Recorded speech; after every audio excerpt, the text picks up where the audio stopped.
Perdón. Sí, sí, sí.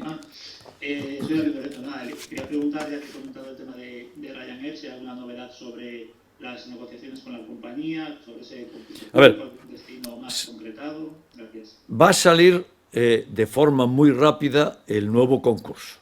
No para Ryanair, sino rutas. ¿Vale? Ryanair se presentará y se presentarán o no otras compañías. Y por tanto, eso es prácticamente inminente. Pero os quiero recordar que Ryanair está volando desde Vigo, con coste cero para este ayuntamiento.